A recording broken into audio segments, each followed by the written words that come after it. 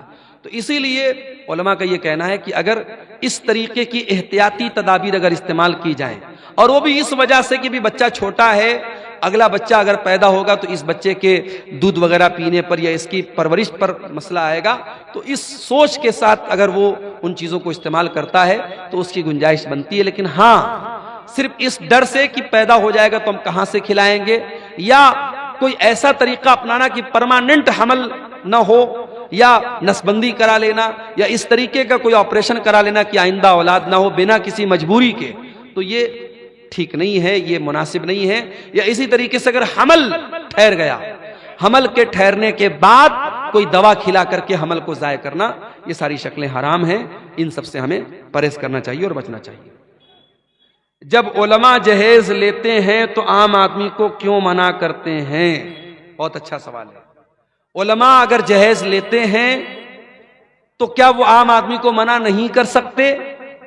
اگر عالم کا کام تقریر کرنا ہے، بیان کرنا ہے، اور جب وہ شادی کا مسئلہ بیان کرے گا تو کیا اس وجہ سے کہ اس نے کبھی جہیز لیا تھا کیا وہ اس کو جائز قرار دے دے؟ نہیں۔ دیکھیے جو چیز غلط ہے عالم کے کرنے سے وہ صحیح نہیں ہو جائے گی، اور آپ اللہ تعالیٰ کیا یہ جواب نہیں دے سکتے کہ وہ ہمارے محلے کے تو مولانا صاحب کرتے تھے۔ مولانا صاحب کے کوئی کام کرنے سے وہ کام صحیح نہیں ہو جائے گا۔ صحیح اور غلط کا معیار قرآن اور حدیث ہے، صحیح اور غلط کا معیار دلیل ہے۔ اگر دلیل کی روشنی میں جہیز لینا غلط ہے، جہیز کا لین دین غلط ہے تو غلط ہے۔ اگر عالم نے لیا ہے، عالم اللہ تعالیٰ کیا اس کا حساب دے گا۔ اب سوال یہ کہ عالم کیوں منع کرتے ہیں؟ تو آپ کیا چاہتے ہیں کہ ایک تو اس نے لیا ہے، ایک غلط کام کیا، آپ منع بھی نہ کرے، دوسرا غلط کام کرے؟ تو ڈبل غلط کام اس سے مت کروائیے۔ اگر کوئی لے رہا ہے، دے رہا ہے تو وہ غلط ہے، اور اس کے لینے دینے کی وجہ سے وہ صحیح نہیں ہو جائے گا۔ مولانا صاحب اگر ہم لڑکیاں رخصت کی حالت میں رہتے ہیں تو قرآن امپارہ چھو کر پڑھ سکتے ہیں؟ تو نہیں، تو دوسری کتاب میں وہی صورت اور آیت رہتی تو اس کو کیوں چھوتے ہیں؟ دیکھیے بہت اچھا سوال ہے کہ جب عورتیں پیریڈ میں ہوں تو اب ایک سوال یہ ہے کہ پیریڈ کی حالت میں عورت قرآن کو چھو سکتی ہے یا نہیں؟ ایک مسئلہ یہ کہ قرآن کو چھو سکتی ہے یا نہیں، اور ایک مسئلہ کہ کوئی کتاب ہے، کوئی رسالہ ہے، کوئی میگزین ہے، اس میں قرآن لکھا ہوا ہے، اس میں آیت لکھی ہوئی، اس کو چھو سکتی ہے کہ نہیں؟ تو دیکھیے جو حکم قرآن کا ہے وہی حکم اس میگزین اور رسالے کا نہیں ہو سکتا ہے۔ اس لیے کہ آپ دیکھیے کہ اللہ کے نبی صلی اللہ علیہ وسلم نے بادشاہوں کو لیٹر لکھا، اور اس میں بسم اللہ الرحمن الرحیم بھی لکھا، قرآن کی آیت بھی لکھی، اور بادشاہ لوگ ظاہر کافر تھے، ان کے ہاتھ میں وہ لیٹر گیا، اس کا مطلب کہ ایک ضرورت کے تحت وہ لیٹر ان کو دیا گیا۔ تو عورت اگر قرآن کو چھو رہی ہے اور کسی کتاب کو چھو رہی ہے، دونوں برابر نہیں ہے، ایک بات۔ دوسری بات یہ کہ پیریڈ کی حالت میں عورت اگر دستانے کے ذریعے یا دوپٹے کے ذریعے قرآن کو چھوئے تو بہتر ہے، ڈائریکٹ نہ چھوئے۔ لیکن اگر موبائل وغیرہ میں قرآن پڑھنا چاہے تو پڑھ سکتی ہے، یا بغیر چھوئے پڑھنا چاہے تو پڑھ سکتی ہے۔ کوئی عورت قرآن کی حافظہ ہے، اگر پیریڈ میں وہ قرآن پڑھ رہی، کوئی حرج کی بات نہیں، پڑھنا منع نہیں ہے۔ چھونے کے بارے میں بعض حدیثیں ایسی ہیں کہ چھونا صحیح نہیں ہے، تو چھونے کے لیے وہ دوپٹہ یا دستانہ وغیرہ استعمال کرے، اور تو رسالہ اور جو میگزین وغیرہ ہے اس کو پڑھ سکتی ہے، اس میں کوئی حرج کی بات نہیں، اس کا حکم وہ نہیں ہے جو قرآن کا حکم ہے۔ مولانا صاحب کیا ہم لوگ گوبر سے گھر پوچھ سکتے ہیں؟ دیکھیے گوبر ایک گندگی کی چیز ہے، گوبر ایک گندگی کی چیز ہے، اور اسی لیے حدیث میں گوبر سے استنجا کرنے سے منع کیا گیا ہے۔ گوبر کے بارے میں کچھ حدیثوں میں یہ بھی آیا ہے کہ وہ جنات کی خوراک ہے، تو اس لیے اس کو گھر وغیرہ میں اس کو پوچھنے وغیرہ میں استعمال کرنا مناسب تو نہیں معلوم ہوتا ہے، لیکن ہم اس کو حرام اور ناجائز تو نہیں کہہ سکتے۔ اس کے بارے میں بھی آپ اپنے علاقائی علماء سے جو ان حالات کو زیادہ بہتر سمجھتے ہیں ان سے آپ رابطہ کریں تو زیادہ بہتر ہے، واللہ اعلم بالصواب۔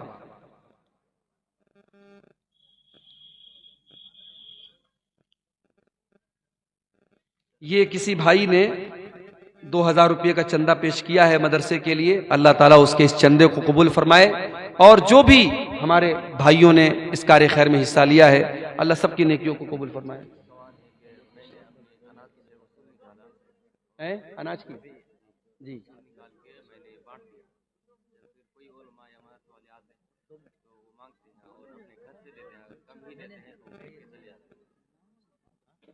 انہوں نے یہ سوال کر رہے بھائی صاحب کہ اگر ہم اپنے اناج کی جو زکوٰۃ ہے وہ زکوٰۃ نکال چکے, اب اس کے بعد کوئی مدرسے والا آ رہا ہے اور اگر وہ مانگ رہا ہے تو اس کو کچھ دے سکتے ہیں کہ نہیں, پوچھ رہے ہیں. ہاں دیکھیے, آپ نے جب زکوٰۃ نکال دی, آپ کے کھیت میں اتنا اناج پیدا ہوتا ہے, آپ نے اس کو کیلکولیٹ کر لیا کہ میرے اوپر اتنی زکوٰۃ فرض ہے, اتنا دھان آپ نے اللہ کی راہ میں دے دیا.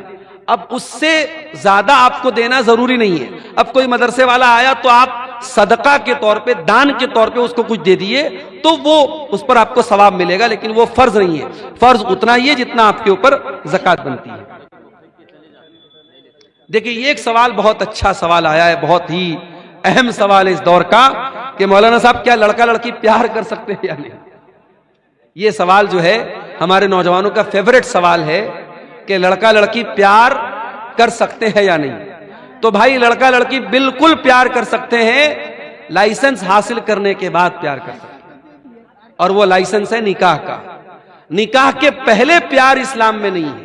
ٹھیک ہے, اگر بائی چانس اگر کسی لڑکی کی, بھائی ہمارے یہاں بے پردگی کا دور ہے, اسلام میں تو بے پردگی جائز نہیں ہے, تو اس بے پردگی کے دور میں کسی لڑکی پر نظر پڑ گئی اور اس لڑکی کی خوبصورتی پر کسی لڑکے کا دل آ گیا, تو اب وہ کیا کرے. ہمارے یہاں طریقہ کیا ہے, موبائل نمبر حاصل کرے, چیٹنگ کرے, باتیں کرے, یہی ہوتا ہے, ہو رہا ہے.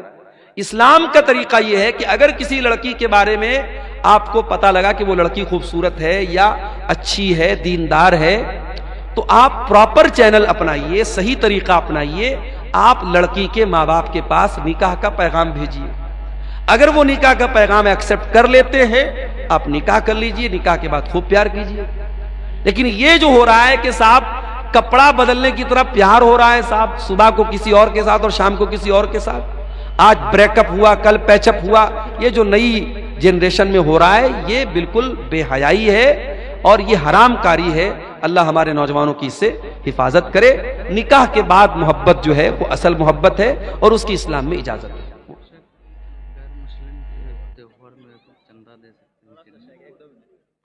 غیر مسلم کے تہوار میں چندہ دے سکتے ہیں یا نہیں. دیکھیے غیر مسلموں کے جو بھی تہوار ہوتے ہیں ظاہر ہے کہ وہ شرک کا تہوار ہوتا ہے, اور شرک کے تہوار میں ہمیں سپورٹ تو نہیں کرنا چاہیے. لیکن اگر ہم کسی ایسے علاقے میں رہتے ہیں جہاں سب لوگ مل جل کر کے رہتے ہیں اور وہاں اگر ہم نے چندہ نہیں دیا تو فتنہ فساد پیدا ہو سکتا ہے, مسائل پیدا ہو سکتے ہیں, تو صرف ان کے شر سے بچنے کے لیے, کسی سپورٹ کے طور پہ نہیں, یا یہ سوچ کر کے نہیں کہ ہم ایگری ہیں ان کے شرک سے یا ان کے شرک میں ہم شامل ہو رہے ہیں, صرف ان کے شر سے بچنے کے لیے اگر کچھ رقم دے دی جائے تو اس کی گنجائش بنتی ہے, وہ جائز ہے. لیکن بعض مسلمان کیا کرتے ہیں, باقاعدہ شامل ہوتے ہیں اور ان کے پورے تہوار میں ہر طریقے سے سپورٹ کرتے ہیں.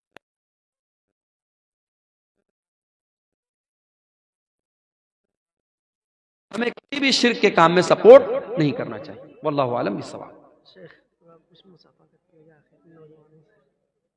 نہیں کریں گے بھائی, کنجوس لوگ ہیں, کرنا ہوتا تو کر دی ہوتے. اب یہ لوگ بول رہے ہیں کہ شیخ مصافحہ کر کے نوجوانوں سے کہیے جائیں. ارے جس کو مصافحہ کرنا ہو تو آ کے کر لیتا نا. اب اتنے آپ لوگ نہ سمجھ تو نہیں.